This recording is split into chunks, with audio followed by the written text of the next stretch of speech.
মাছ রান্নার মধ্যে সবথেকে পছন্দের রান্না হচ্ছে পেঁয়াজ রসুন ছাড়া মাছের পাতলা ঝোল। তার জন্য সর্ষের তেলে লবণ হলুদ মাখানো মাছগুলো দিয়ে বেশ কড়া করে ভেজে নিচ্ছি। মাছটা ভাজতে ভাজতে মশলা তৈরি করে নেবো। যেহেতু পাতলা ঝোল করছি একদম কম মশলায় রান্না করব। 1 চামচ ধনে গুঁড়ো, 1/2 চামচ জিরে গুঁড়ো, 1 চামচ আদা বাটা, অল্প জল দিয়ে মশলাটা তৈরি করে রাখলাম। এদিকে মাছগুলো ভাজা হয়ে গেছে, তেল থেকে তুলে নিলাম।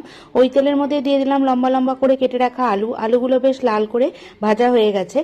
তেল থেকে আর তুলবো না, দিয়ে দিলাম 1/2 চামচ কালো জিরেটা কিছুক্ষণ ভাজার পর এর মধ্যে দিয়ে দেবো 1 চামচ হলুদ গুঁড়ো, 1 চামচ কাশ্মীরি লঙ্কার গুঁড়ো, তারপরে টমেটো বাটা দিয়ে বেশ খানিকক্ষণ মতো কষিয়ে এর মধ্যে দিয়ে দেবো তৈরি করে রাখা মশলাটা দিয়ে খুব ভালো করে কষিয়ে স্বাদ অনুযায়ী লবণ, স্বাদ অনুযায়ী লঙ্কার গুঁড়ো দিয়ে বেশ খানিকক্ষণ মতো কষিয়ে যখন মশলা থেকে তেল বার হতে শুরু করে দেবে এর মধ্যে দিয়ে দেবো পরিমাণ অনুযায়ী জল। যেহেতু পাতলা ঝোল করছি ঝোলের পরিমাণটা একটু বেশিই রাখছি।